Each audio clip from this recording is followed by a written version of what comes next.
Selamat malam Sobat Investor, berjumpa lagi dengan saya M. Budi Santosa, Wakil Pemimpin Redaksi Digital IDIC Channel di program Top 5 IDIC Channel, mengulas berita-berita terpopuler yang tersaji di IDIC Channel.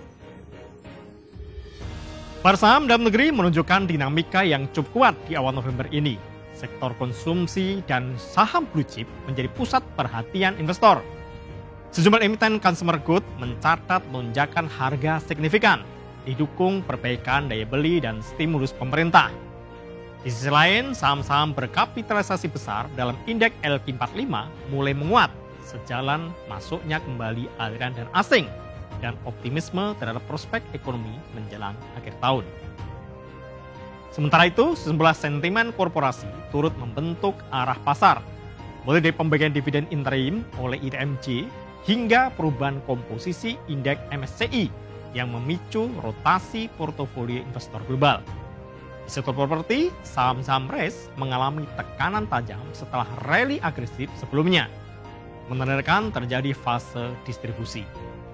Dinamika ini menunjukkan bahwa pelaku pasar kini cenderung selektif, fokus pada saham-saham fundamental kuat dan katalis yang jelas menghadapi penutupan tahun. Kami sudah merangkum berita-berita terpopuler tersebut untuk Anda, Sobat Investor. Berikut Top 5 IDIC Channel hari ini. Berita pertama, aroma cuan sektor consumer goods, saham-saham mulai masuk radar. Sektor consumer goods menjadi sorotan pasar sepanjang sebulan terakhir, didorong kenaikan sejumlah saham yang cukup agresif. Di antaranya saham Koko melonjak lebih dari 146%. Disusul UNVR dan GGRM yang menguat di atas 30%. Penguatan ini mencerminkan kembali naiknya minat investor terhadap saham-saham konsumsi, terutama di tengah sinyal perbaikan daya beli masyarakat. Analis menilai penguatan ini searah dan pemulihan PMI manufaktur dan pengalihan minat investor ke sektor real dan konsumsi. Sejumlah saham yang direkomendasikan adalah UNVR, GGRM, HMSP, WIIM, dan Koko. Mereka dinilai masih menyimpan potensi lanjutan, didukung faktor fundamental dan sentimen positif kondisi ekonomi domestik. Stimulus pemerintah berupa bantuan sosial tunai di kuartal 4 2025 menjadi katalis tambahan yang diperkirakan akan mendorong penjualan produk konsumsi menjelang 2026. Namun sebelah sekuritas masih mempertahankan rekomendasi netral sambil menunggu pemulihan daya beli yang lebih nyata. Berita kedua, saham blue chip dipandang jadi andalan menuju akhir tahun. Dalam 2 pekan terakhir, saham-saham blue chip menunjukkan kerja solid dan mengalahkan IHSG. Indeks LQ45 menguat 8%, ditopang oleh saham berkapitalisasi besar seperti BBCA, BBMRI, TLKM, dan UNVR. Kinerja positif ini terkait perbaikan fundamental, pertumbuhan kredit, dan PMI manufaktur yang tetap ekspansif. Momentum penguatan juga didukung oleh net buy asing sebesar 7,2 triliun rupiah selama periode tertentu. Sejumlah pelaku pasar menilai tren ini masih bisa berlanjut, mengingat masuknya dana asing sering menjadi penopang penguatan saham berkualitas. Katalis positif lain adalah proyeksi belanja pemerintah dan potensi penurunan suku bunga. Karena itu, saham-saham blue chip dinilai tetap menarik untuk dikumpulkan jelang penutupan tahun. Berita ketiga, ITMJ umumkan dividen interim pembayaran akhir November. PT Indo Tambang Raya Megah Tbk atau ITMJ mengumumkan pembagian dividen interim sebesar Rp738 per saham dengan alokasi total mencapai sekitar 50 juta US dollar. Pembayaran dijalankan pada 26 November 2025 dengan kum dividen dimulai 12 November 2025. Kinerja keuangan semester 1 2025 menjadi dasar pembagian dividen ini, di mana perseroan membukukan laba bersih 90,98 juta dolar Amerika. Meskipun demikian, nominal dividen interim ITMJ cenderung menurun dibandingkan tahun-tahun sebelumnya, seiring normalisasi harga batubara.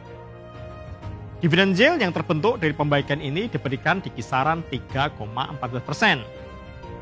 Investor himbau memperhatikan jadwal KUM dan ex-dividen untuk kepentingan settlement. Berita keempat, Brand dan BRMS masuk MSCI Global Standard. ICBP dan KLBF tersingkir. MSCI merilis perubahan komponen indeks global standar per November 2025.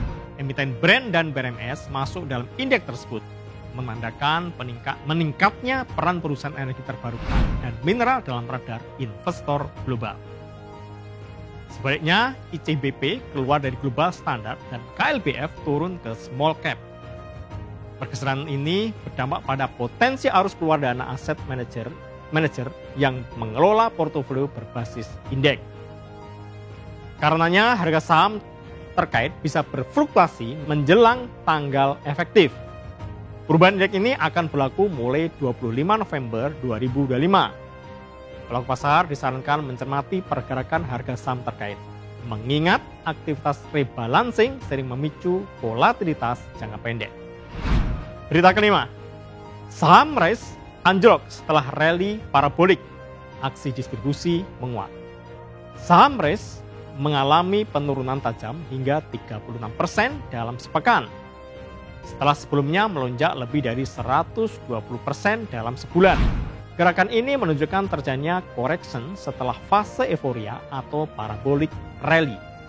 Candlestick merah berturut-turut dan volume transaksi tinggi mengindikasikan terjadinya aksi distribusi.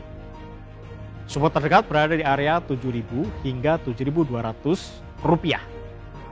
Dan jika level ini terlewati, potensi penurunan lanjutan terbuka menuju kisaran 5.000 hingga 5.500 rupiah. Hingga kini belum terbentuk sinyal reversal. Manajemen Rise tengah menyiapkan right issue untuk berat modal dan pengembangan proyek. Investor yang tidak mengambil hak berisiko terdilusi sekitar 10%. Namun perusahaan menekankan potensi nilai jangka panjang dari ekspansi properti ini.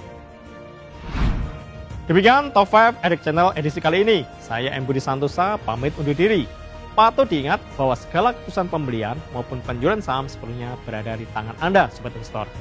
Pantau terus berita ekonomi, bisnis dan pasar modal hanya di Edik Channel TV, edikchannel.com, dan media sosial Edik Channel. Sampai jumpa.